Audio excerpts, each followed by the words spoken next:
Jordan, what's up? How's it going? Rob, I've been diving. I've been hell diving. I know. It was good to see you out there finally. I've been doing tour after tour. And I'm traumatized for life now through this kind of epic battles that I've been involved in. I'm happy to see you as the fresh recruits joining the front. So it's good to have you out there. You got another hell diver coming on today too. Yeah, we do. We absolutely do. Mike from PA is joining us back after a long time. It was great to talk to him. It was a good episode.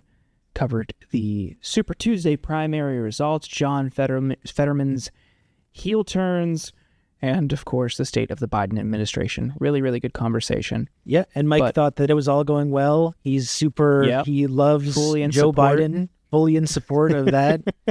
A PA guy, of course. Fetterman is his main man, and I think that's the main takeaway. If you don't get a chance to listen to the interview, that's the main takeaway. Yeah, I think he'll be fine with us summarizing the conversation that way. But before we get to that, I want to remind folks, we talked to Matt Ford of the New Republic earlier this week for subscribers only. Sounds salacious, but you can become one. For just $5 a month, if you head on over to insurgentspod.com, you can subscribe. You get access to that episode and every bonus episode we've ever done and will do. You help keep the show going. We can't thank you enough for your support. Yeah, absolutely, folks. If you can, please do subscribe. We've been, like we were just talking about this in this conversation, we've been doing this show now 4 years. Like I remember talking about the previous Super Tuesday. I couldn't go back to listen to that now, of course, because it would be so incredibly depressing. But we've been doing the show 4 years. I'm really proud of the coverage that we've done of the news and politics over that time. So many great conversations, so many great guests. And if you want to support that, we really do need all the help we can get to kind of continue doing this thing. So if you can, please subscribe over at insurgentspod.com to get access to all that bonus content and to support the work that we do here. And we really appreciate it a lot. You can become one of our beloved paid interns by subscribing to the podcast over at insurgentspod.com. Yep. Yeah. Join the growing ranks of paid interns. You get access to the supply closet at Insurgents HQ, and all kinds of cleaning products. One seltzer a month. Yeah, ice cold, refreshing. You save that up for a day when you know you're going to need it, and it just really hits. Hits the spot. Yeah. Yeah. Well, should we get a conversation with Mike? Let's get into it. Mike from PA will be joining the show right after this.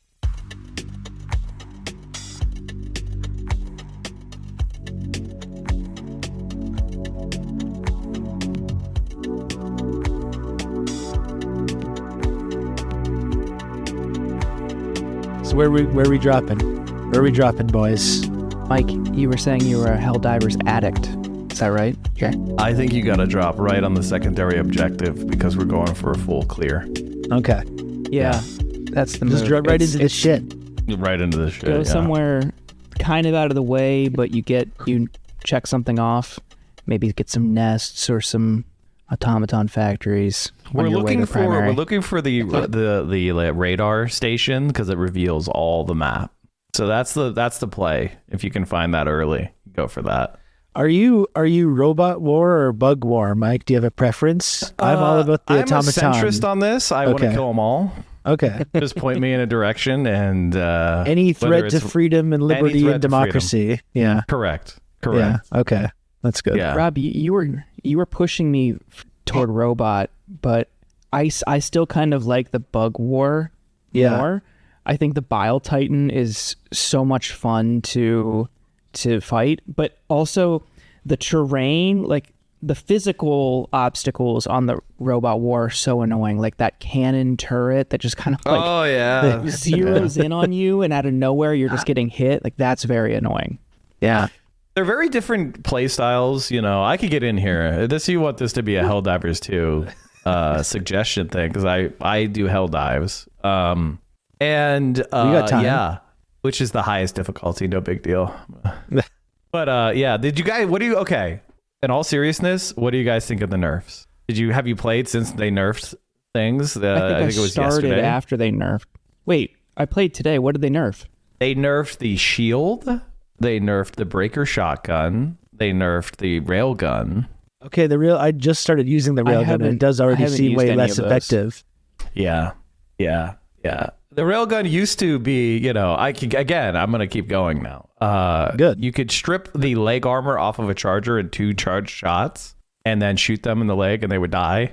So you could basically, if you were decent at the game, you could easily control chargers with just, the railgun and your primary weapon. And they were like, nope, we're going to make that a lot harder. So that's a shame. That is. Just unlocked the orbital laser last night. Oh, that's fun. And then right before I went to bed, but then this morning on my bike ride, I do remote play. I did a Bile Titan mission with some randos, and it's so satisfying to take one of those things out with the laser, and it makes it so much easier. Yeah. It's great.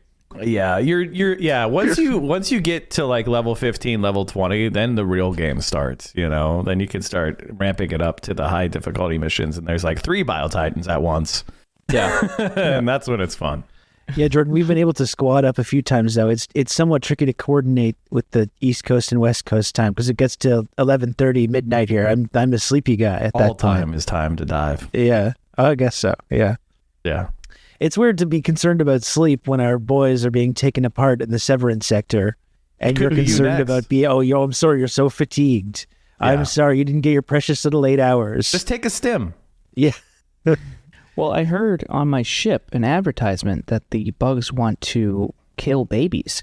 And I was reminded, don't let the bugs kill babies. So, Rob, every moment you're asleep, innocent children are being killed by these bugs. I heard the bugs beheaded a number of babies on one of those colonies out there. I've got reports of this, very credible.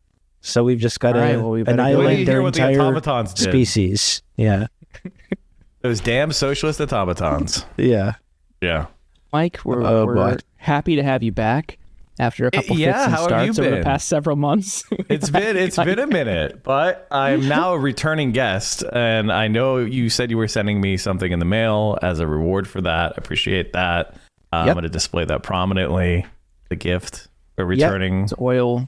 Yeah, Rob does oil paintings of every returning guest. That's right. Wow. Our interns have assured me they've sent those off, so that should be in the mail, provided the interns have fulfilled their basic tasks on this. What's the style? I feel like socialist realism is what you would go with. That's right. Would I be bestride of the working class?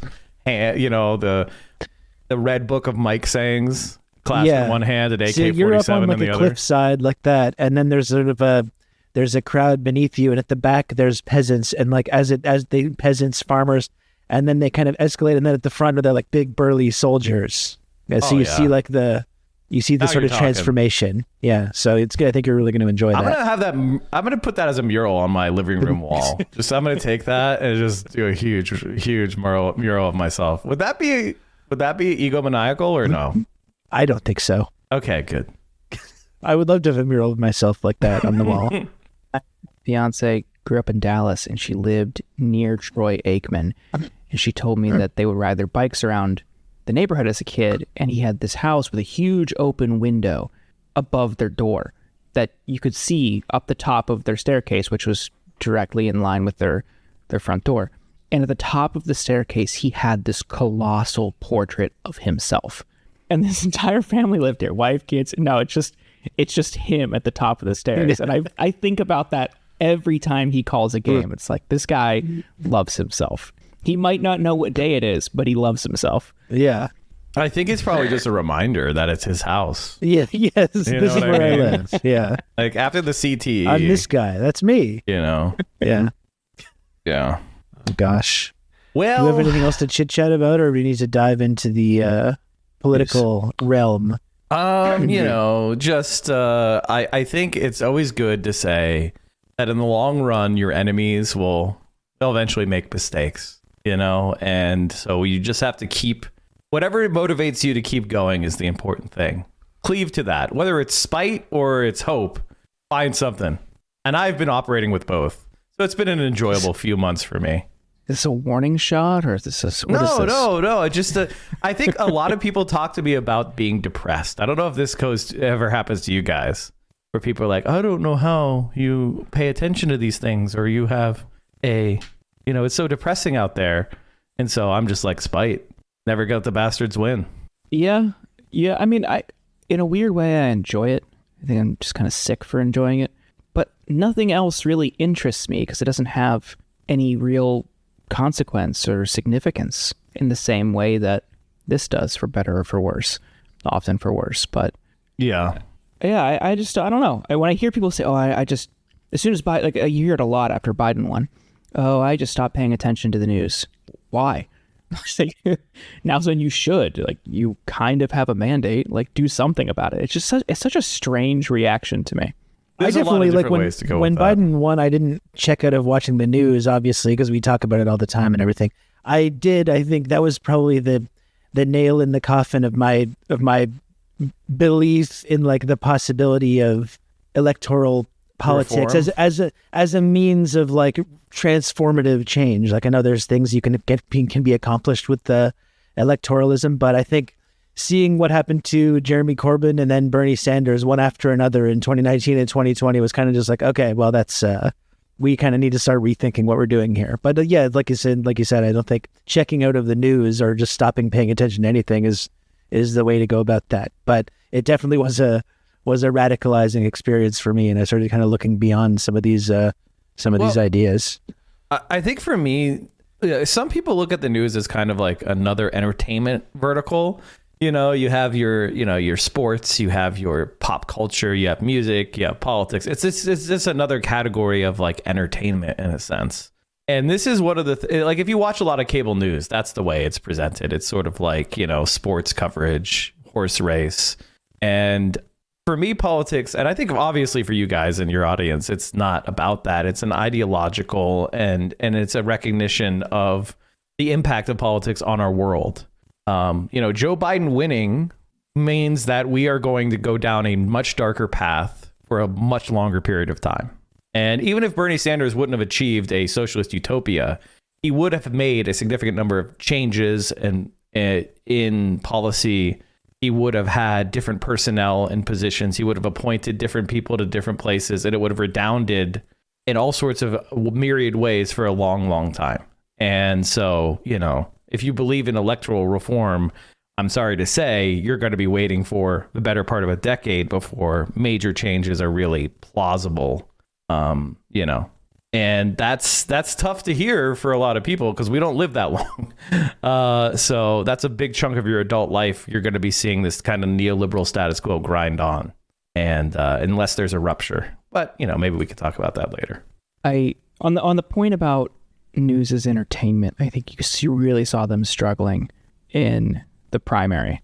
So up to this point, trying to create the impression that there was some sort of challenge on either side, more so on the right. But I mean, since 2-3 years ago, it was pretty clear this was Trump's nomination, and it was his to give up if he wanted. And the moment he didn't still concede, it was his. Right. Yeah. Like the moment like Trump came out and said it was stolen from me, I saw that, and I don't mean to pat myself on the back, but as an internet commentator, it's required. I knew it was Trump's party right off the bat. I was like, oh yeah, he's running again because this is the best strategy. Normally, when you lose an election, the presidential candidates kind of concede and they go away because they've been thoroughly rejected. So what's the argument in favor of them coming back? They're a loser. But with Trump, by denying he was a loser, he remained relevant and he remained in control of the Republican Party. And he, gave him the opportunity to run again. There was this, beyond the point of it being like, an attack on our democracy. It was also a way of keeping the base behind him and not allowing them to shift to some other alternative. It was a strategic move on his part that worked perfectly. And it was clear that it was working almost within 2 weeks of January 6th. In my opinion. That is, yeah, absolutely. There is, it's locked up. It's Trump. It's Biden. But there is a challenger still remaining on the left.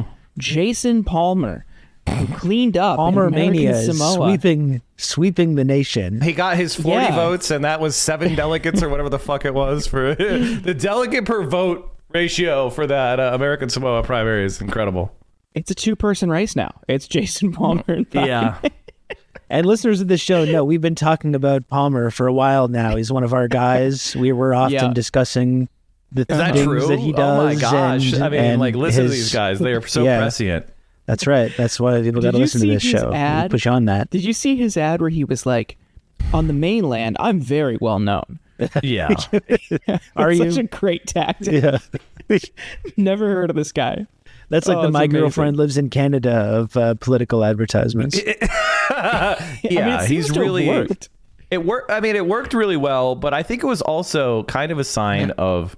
I don't mean to be to take your joke and make it too serious, but I think it is a side of a profound weakness of the Biden campaign in the sense that they're not even doing the basics, which is like, let's look at all the delegate sources and let's put an intern on making sure we lock up all the delegates. You know, they can't even do that. They can't do anything right. They're fucking worthless, you know? And I'm sure we'll get into some more serious topics about where he's a major failure. But yeah, that to me, that's what it saw. Well, that was the side it said to me. It was that this nobody guy had an intern and he was able to win this primary and Joe Biden didn't even bother. And, you know, obviously he doesn't give a shit about the 50,000 people that live on America Samoa, right? And don't have citizenship and just have this weird nebulous status as American nationals, but not American citizens, and how that might be problematic for a democracy. That's no thought from Joe Biden. He doesn't give a shit about those people. Yeah. Well, he doesn't give a shit about that. And clearly they, like according to like the sort of language they've used, don't seem to care too much about this uncommitted campaign, which came together extremely quickly. I think for all the people that were trying to downplay this and kind of spin and say Biden easily defeated uncommitted, which is hilarious because he's like the incumbent president defeating literally nobody. But this campaign did come together like really, really quickly, like over the span of a couple of weeks. And I'm just looking at the numbers right now from Super Tuesday. North Carolina got 85,000 votes, 12.6%. Minnesota got 40,000, 19.3%. Colorado got 36,000, 7.4%.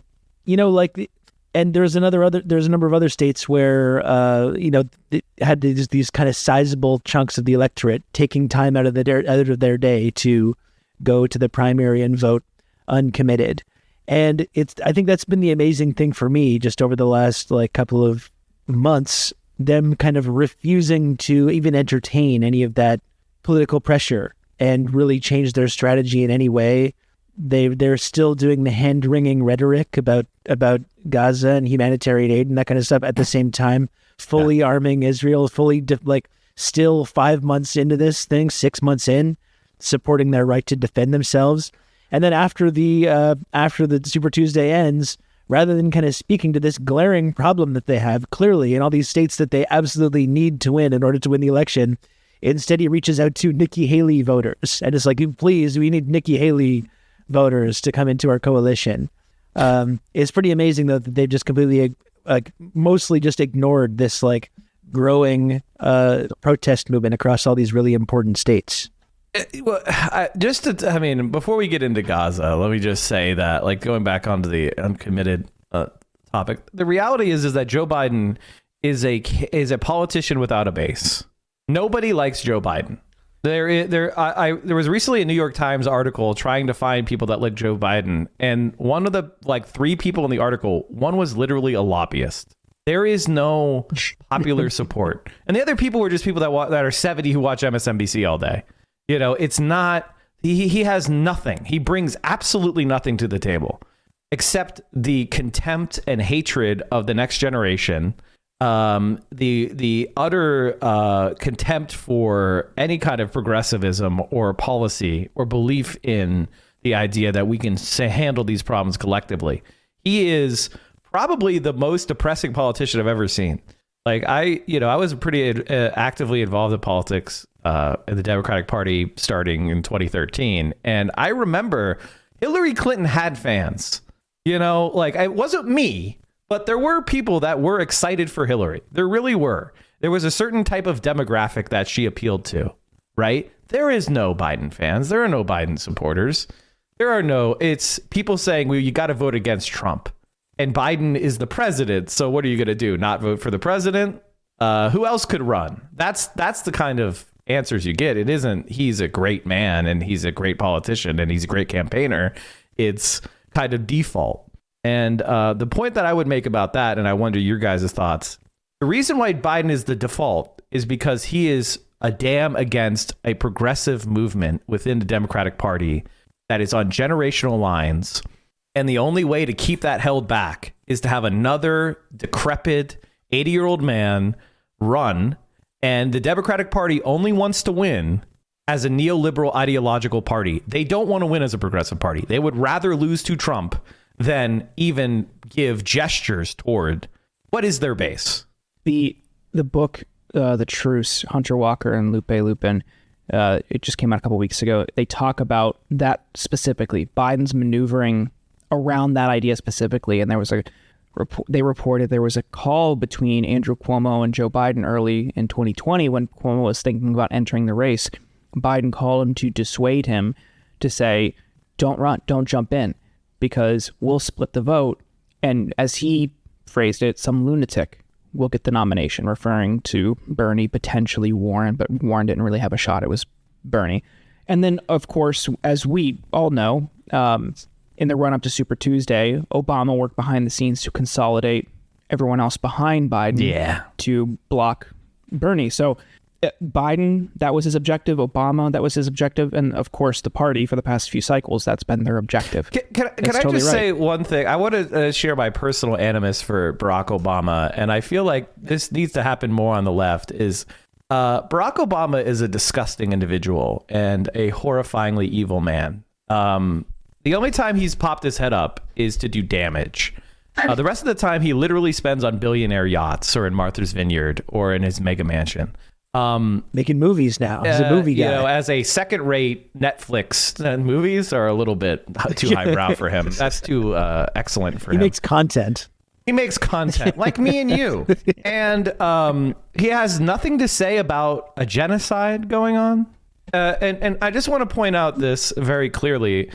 This is not conspiracy. Israel interfered in the 2016 election, and it was largely covered up. And it was with every election. Yeah. Well, no, I mean, like even more actively. Like when they were investigating Russia, they kept running into Israeli agents. They were like, stop showing the Israeli agents. We're looking for the Russian agents. And Netanyahu is, personally snubbed, Barack Obama. And even in this context, he's nowhere to be found. The man who was called a secret Muslim for the better part of a decade has no interest in putting his head up. Not even 1% of the man of Jimmy Carter, right? Just a total slug, a neoliberal slug.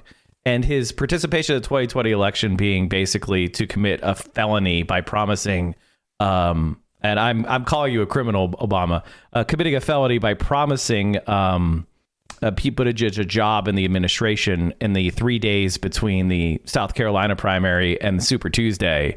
And we have this totally unqualified scumbag becomes our Department of Transportation secretary, and then that department leads to a cascading number of crises which affect the entire country, starting from the supply chain crisis, the price gouging by international shipping companies, the mass cancellations of flights, the failure with the derailments, land, sea, and air. Pete Buttigieg has been a total and utter disaster as the Department of Transportation secretary, but he got that job as a bribe to endorse Biden and keep Bernie out.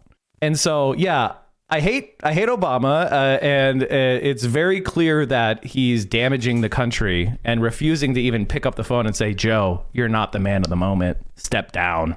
You're going to lose to Trump. That's the only way he can redeem himself. He's actively campaigning for Biden now. We talked about this on the Super Tuesday. Yeah, we talked about this on the Super Tuesday coverage on TYT this week, but there's a soiree, they call it, on March 28th at Radio City Music Hall. Obama, Clinton, and Biden are all appearing. Tickets start at $250, but if you want a picture with all three, it's $100,000. And then if you want to go to the private reception, it's $250,000 and up. I guess we're just dispensing with campaign finance limits completely. Yeah.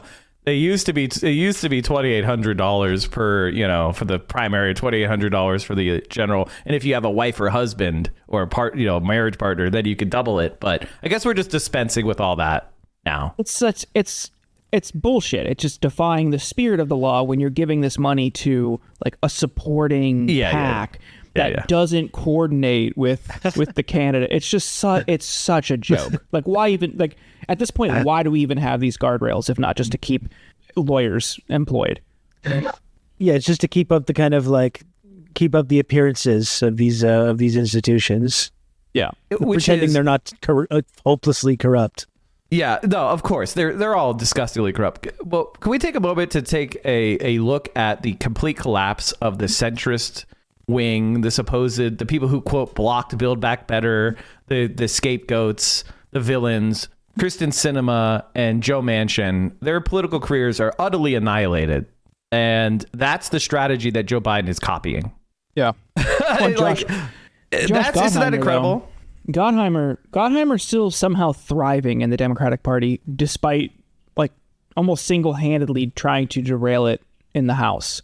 He never got the flack that he deserved. Because Joe Biden doesn't want to give him flack.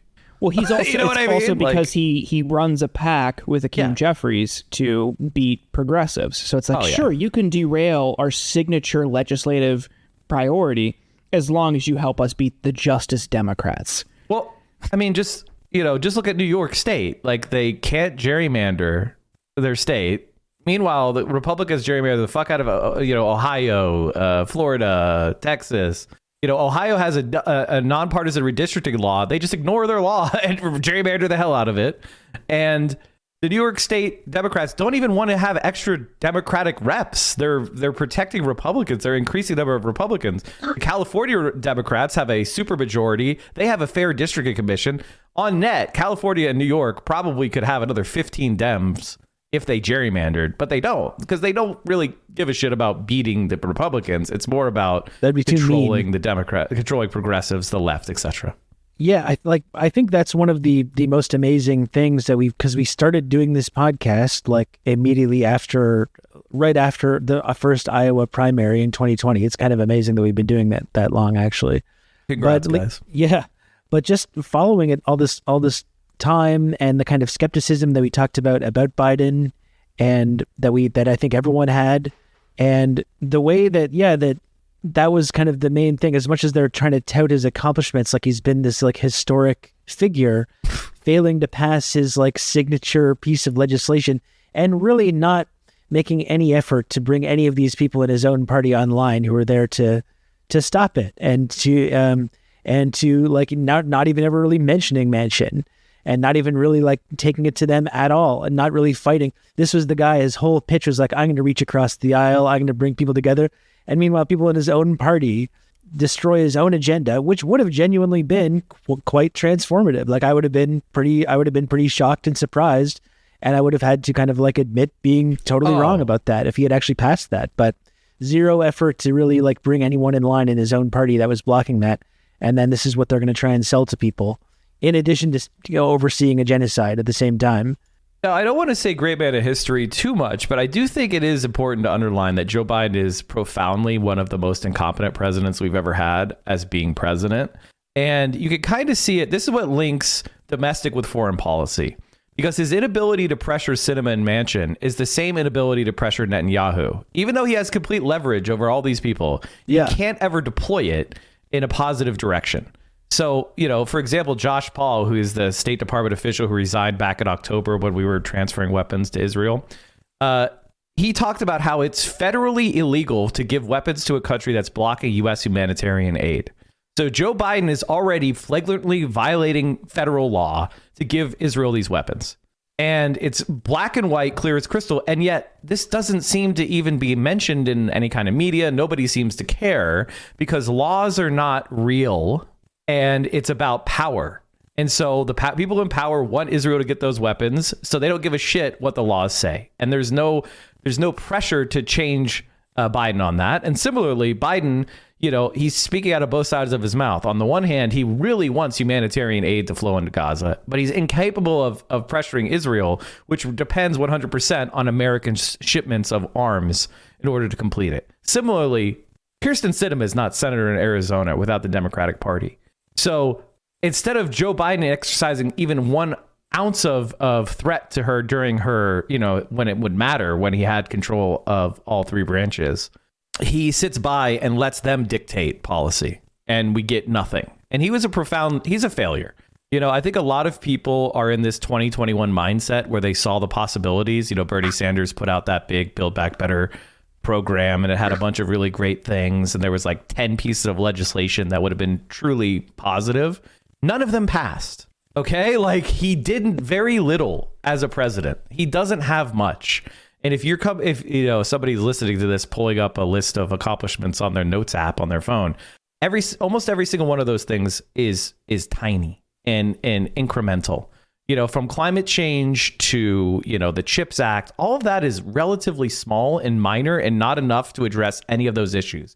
Or the gun control without any gun control law, like that, he has nothing. And I'm sorry if I'm coming across harsh against the Democratic Party, but the reality is that we are down in a hole, and I don't see a way to climb out of it unless we can be honest first.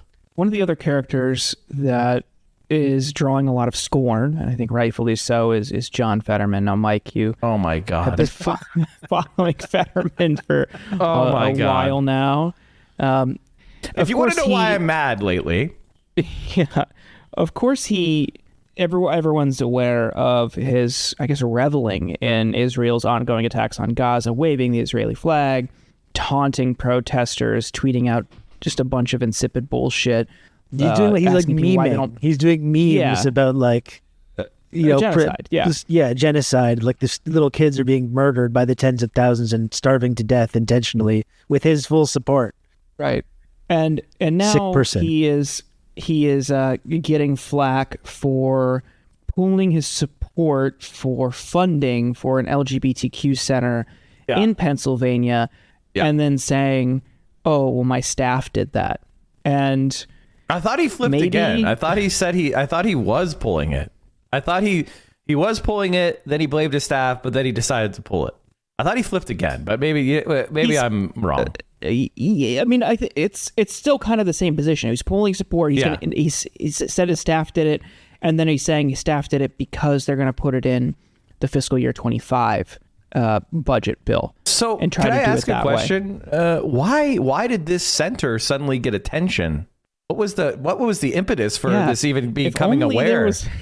If only there was, some big social media account known for singling these types of facilities out. Maybe that could be it. Maybe is John Fetterman taking political advice from libs of TikTok? Is that what I'm hearing?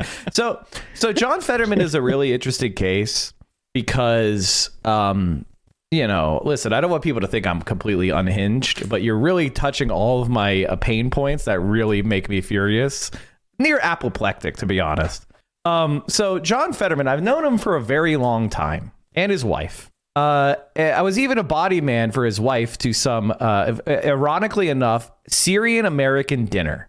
And I have been kind of, I was very pro Fetterman. Then I started to get a little bit nervous. He got rejected from a DSA endorsement in Pittsburgh and for a Senate, that was, or was it for lieutenant governor? Can't remember, but that was kind of the beginning of his starting to shift further and further to the heel right. Turn. His heel turn. So in 2018, he was without a doubt a lefty. Medicare for all. He took Bernie Sanders' personal endorsement to challenge an incumbent Democratic lieutenant governor from the left. He won based on that, throwing this guy out of office in the middle while the governor, Tom Wolf, was reelected. So John Fetterman replaced an incumbent because Pennsylvania has this weird thing where the primary determines lieutenant governor. It's not a running mate. It's like the lieutenant governor gets picked in the primary, then it's the running mate for the governor. And so and I was part of that, He also helped me in other legislative campaigns at the state level of Pennsylvania, including helping get money and support for a Medicare for all. He wanted to do single payer in Pennsylvania state senator candidate. And so I knew this guy, from way back in those years. So I was, I said, hey, okay, he's running for Senate. He's getting a little bit quiet on some things. I'm willing to let it go because the alternative is Connor Lamb, who is, basically Joe Manchin Jr. And I don't want to say I blame the stroke, but I would say the stroke, which was on election day, primary election day, there has been a substantial change. And he's continued to go further and further to the right. He used to do this kind of annoying, pestering shit, but towards conservatives, right? He would talk about how he wants to legalize weed and magic mushrooms. He would run around with a trans flag, not an Israeli flag. So he's doing all this stuff that he used to do to pester the right. He's now turned it toward the people that got him there. His base, the progressives and the left that got him a political career in the first place. And this is a guy who used to, march at Black Lives Matter protests against and confront cops. This is somebody who, his wife ran a free store. So to say this is a heel turn, this is a complete and utter betrayal. This is not just some lib being a lib. This is somebody who got where he is because of people like you and me. And he's turning that at all those years of effort to support a genocide and then tweak our noses about it. I think John Fetterman is probably one of the most depraved human beings on the planet Earth right now. And I mean that completely. I think it's probably part of, I think the stroke is partially to blame because it also has led to him saying things in interviews that his staff had to walk back or justify or double down on. But I also think the part of the blame lies with Adam Gentleson, who is his chief of staff. And he's a former chief of staff to Harry Reid, part of the Reid machine. He's a long time, Dem leadership staffer in the Senate. And I think this direction that Fetterman is heading in is because of him, because this is just how to preserve your position in the Senate, how to be a good Democrat, and also the way the tactics, the in-your-face stuff. It's a mix of the campaigning that they did, the memeing and the viral tweets and all that kind of stuff, with the toxic old school Democratic politics. And this is what it looks like. If you go back and you look at some of his campaign ads, like on immigration, John Fetterman ran as an open borders progressive. He basically had commercials with people spreading out prayer rugs, Muslim prayer rugs, and talking about how immigrants enhance our country and shit like that.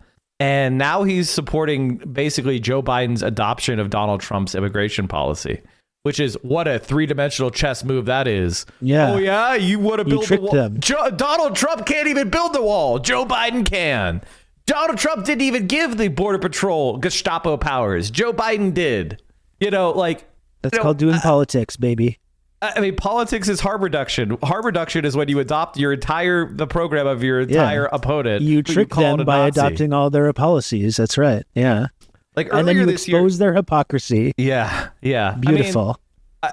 I think that, I have a lot of anger and hatred for these people because I know they know better, because I've talked to them personally. So when they're doing this, they're doing it for Machiavellian sociopathic reasons. This isn't confusion. This isn't lack of knowledge. This is an evil son of a bitch. And there's really nothing short other than he's an opportunist. He's a fraud. Everything he says is a lie. It's for his own advancement only. Jentleson may be true, but and his wife basically disappeared off social media after being basically his campaign surrogate, primary campaign surrogate. It's an incredible shift. And I got fooled. I think that I should take the blame on that partially. I think that I tried my best. I did, when somebody betrays you, there's always warning signs, right? Like, when their Israel plank wasn't very big. It wasn't a topical issue, but it was there. It was reported. He was always kind of like a progressive, except for Palestine. There's no such thing, but yes, exactly. Yeah. Progressive except for Palestine is not real. If anybody who is that is not progressive.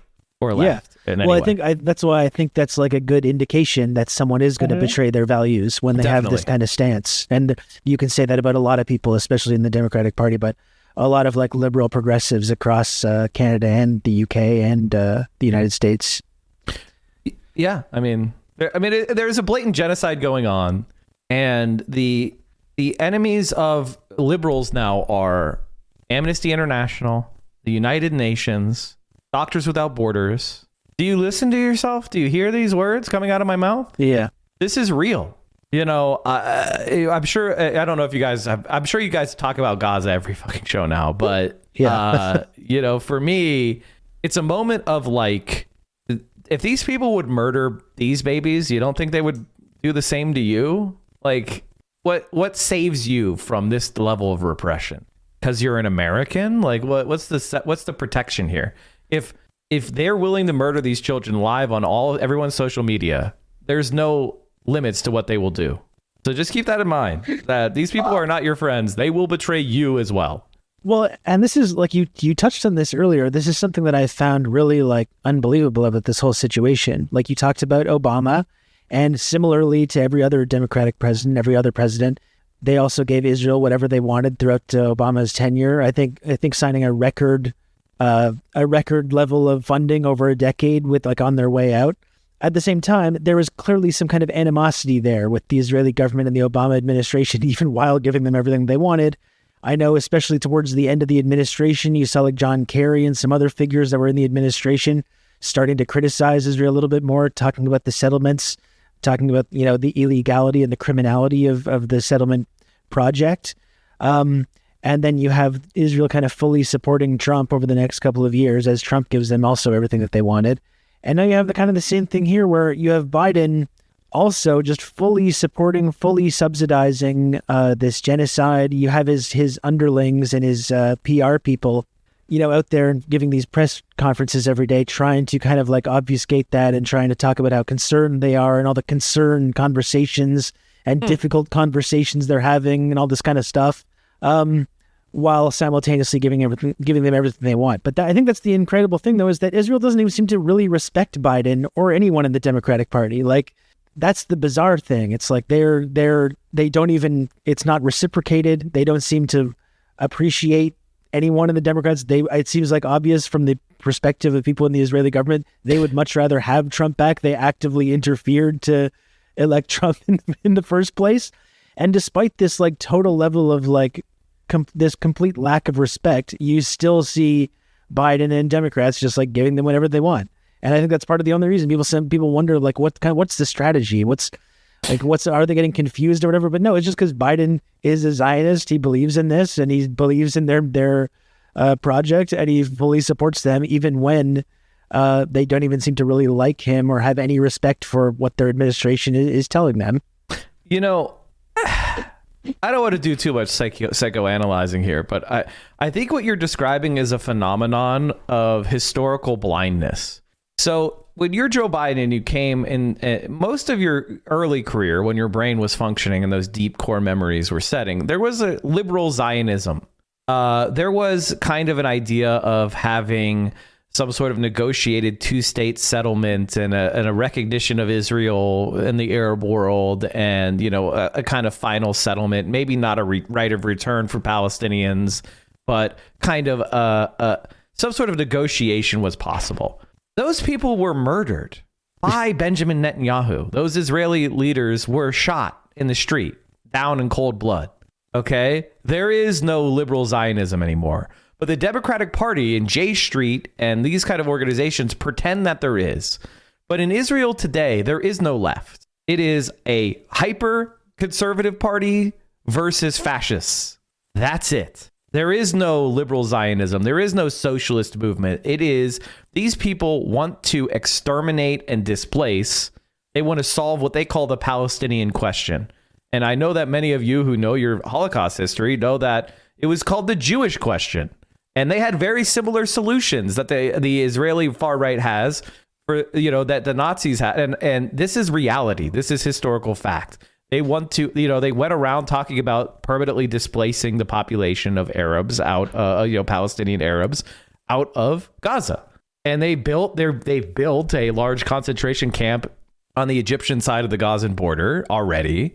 The IMF just the other day released supplemental loans to Egypt, which is suffering a huge financial crisis because the Houthi attacks have been so effective that the transit of the Suez Canal has dropped by 50%, which is a major source of dollars for Egypt's government, which is a military dictatorship that's allied with the United States. All the autocracies surrounding Egypt are all U.S. aligned except Syria. And so we have this kind of context of Joe Biden is operating as if a thing, liberal Zionism, exists that does not exist. We have a fascist government in Israel that is intending to commit genocide and ethnic displacement, a combination of genocide where practicable and apartheid when not. And that's the solution. That's the program they're going to do. Is what can we do to reduce the Palestinian population, displace them, and when we can't, use apartheid enforcement. And that's what the United States of America is 100% firmly behind. And so, what accounts for that? I think it's the incuriousness of the American people, to be honest. It is a corporate media that is completely controlled by Zionists aligned figures, like the New York Times totally fabricated story about mass rapes that has been exposed. The fact that CNN has a conflict with Christiane Amanpour about their totally biased pro-Israel slant. You have AIPAC pouring $100 million into Democratic primaries, mostly funded by Republican billionaires who are trying to eliminate anybody who has any kind of objection to Israeli genocide. So it's a pretty dire circumstance. And let's talk about that real quick. Sorry about the long rant, but I think it's all linked and it's all important. Yeah, it is. But on the AIPAC front, one of the races I was watching on Tuesday was California's 47th, because David Weigel did a really good piece in Semaphore about how that's the first shot in this battle between AIPAC and progressives. But here's the thing. The guy they were targeting and trying to stop isn't a progressive. They were upset that he took a endorsement from J Street, which isn't even like a radical organization and probably aligns with a vast majority of what AIPAC believes. It's just that he wasn't unilaterally behind AIPAC. So they spent almost $5 million to stop this candidate, Dave Min, in favor Joanna Weiss. $5 million in this primary to... Oh, this is also Katie Porter's seat. It's to fill Katie Porter's seat. Can I say one thing about this number, 5 million? Congressional races, like swing congressional seats, like top races, used to spend, 1.5 million total. The amount of money that's now flowing to congressional seats is totally incomprehensible. I don't even know what I think we're running up to the borders of what even these ad spends can even do anymore. You could only change so many people's minds, I guess, with lies, and it seems like it didn't work. But it did not work. Yeah, Dave Min still won, but they spent most of that money on mailers telling everyone in that district that he got a DUI in 2023. That was their big attack on him. He hasn't called for a ceasefire. He hasn't really done anything that should upset most of the pro-Israel groups. But because he took the endorsement for J Street, they spent $5 million and just burned through it because Joanna Weiss fell short by around 7,000 votes. So now it goes to, a head-to-head against a Republican. Who knows who might win that? And who knows where AIPAC might go with their money in the general. They might support the Republican. Because these people don't really care about anything here or democratic principles here. They'll happily support some MAGA candidate or whomever, as long as that person supports Israel. I mean, it's incredible how there's really no level of criticism that they'll accept. You can't be pro-Israel and have a mild criticism. What they seem to want is people that are just 100% in lockstep with their project, and they'll go all in to try and eliminate anyone that's not having that, even if they're Israel supporters. It's actually crazy. I would say it's important to understand that the way Israel is functioning in the Western world right now is as a proliferator of fascist politics, and it's happening and their main vector of doing it is by disarming and defeating kind of center-left progressivism. And so they see center-left progressivism anywhere, not even socialism, just center-left progressivism anywhere in the Western world as a threat. And they do that by primarily going after parties like, the Labour Party in the UK, the Democratic Party of the United States, going after, Lula in Brazil, going after AMLO in Mexico, going after, Podemos in Spain. Like, it's all the same. Like, pretty much any place that you have any kind of milquetoast social democracy party, they're trying to inculcate that with a virulent pro-Zionism.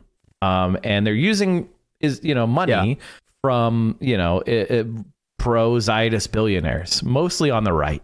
And you could see that, and it began with America, actually, and Jeremy Corbyn. In America in 2020 in Iowa, DMFI did a big ad spend against Bernie Sanders because he had a heart attack. If you remember, during the 2020 primary early, he had that heart attack, and they spent a lot of money saying, I don't know about his heart attack. I don't know if he could beat Trump. And that was their argument. It was, and it's important to understand that these Zionists have never spent money talking about Israel. They're talking about the Israeli issues, which I would object to, but at least I would understand, hey, that's your policy. You're presenting your viewpoint.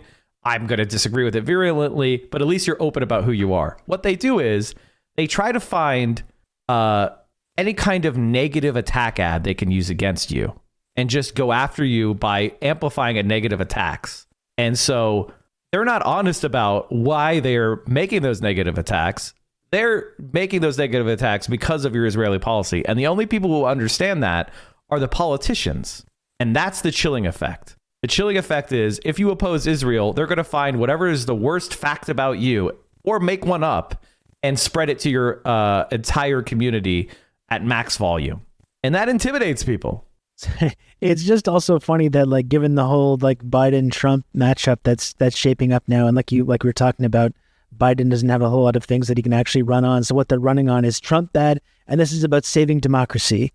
It's about whether you want democracy or tyranny. These are the options that are on the ballot. But it's like, like what we're describing, this democracy where if you want to run for political office, you need to have such an astronomical amount of money to combat the nation of genocidal lunatics that are going to dump in millions of dollars to try and destroy you if you don't completely go in lockstep with their psychotic settler colonial project of mass murder and displacement and genocide. Yeah, there's a really democratic system here. We got to vote for Joe Brandon to ensure that this beautiful, vibrant democracy, this shining beacon for the rest of the world, is able to persevere for another 4 years. It's like, come on, guys, it's over. It's over. I think one of the things to point out is, like, there was a real concerted effort. We talked about the primary at the beginning, and I've been formulating thoughts on it as we've been talking. And it's like, on the left, there was a concerted effort to ignore the uncommitted campaign. Not to say it doesn't matter, just ignore it completely. Don't even talk about it at all. And on the Republican side, there was a concerted effort to create the idea that there was a Nikki Haley anti-Trump wing of the Republican Party. And if you actually those moderate Republicans, any day now, they're going to rise up, the silent majority. Yeah, the anti-Trump Republicans. and this is why Joe Biden needs to go to the right, because look at all those anti-Trump Republicans that are waiting to be picked up. And the thing is, we have this thing called scientific polling. And the reality is if you go and look at the exit polling, the people who voted for Nikki Haley are Democrats who watch MSNBC and are in open primary states, and they went to do Operation Chaos and register their anti-Trumpism. They're not Republicans who are going to vote for a Republican who just hate Trump and are pick-upable. They are already Biden supporters when you do the general election poll, Biden versus Trump. And the results are there are not enough of them. Donald Trump is winning because Joe Biden is profoundly hated. He's more hated than Trump. That is a fact. And he's unpopular and he's despised and he's losing big among, everybody who isn't a certain type of effete upper middle class white liberal. OK, it's a big problem. And, some of these people, I guess, would vote for a Democratic politician, but many of them wouldn't. And so, there's been this entire industry, especially on mainstream media like CNN and MSNBC, of cooking up this Haley anti-Trump movement, which is absolutely non-existent. It's like going after the Jeb Bush voters as a strategy. We saw how well that worked in 2016. Well, there's plenty more to be said. There's plenty more that you will also cover on your show. Oh, yeah. Where can people tune in and listen to you, subscribe, and support your work? If you enjoy someone being very angry like I was on this podcast, the twitch.tv/central_, which is very important, committee, where we cover the growing Chinese century. I can't wait. President Xi, liberate us. Absolutely. If you could airdrop anti-aircraft missiles on my house, I will put them in my garage and wait for your call. But I was just hoping they could help us build some high-speed rail, but that too would be good, I guess. Well, first we need the anti-aircraft missiles, then we could do the high-speed rail. Okay. That's stage 2. Good. But no, in all seriousness, if you want a democratic socialist perspective on my stream, Central_Committee, we talk about news and politics every day from 10 a.m. Eastern to 3 p.m. Monday to Friday. And we just recently had Ryan Grimm on. We had the 2 national co-chairs of the DSA on.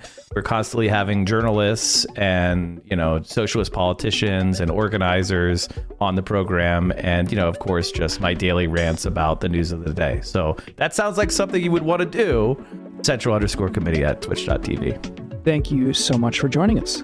Thank you guys for having me. And I hope I can come on again soon. Absolutely. All right.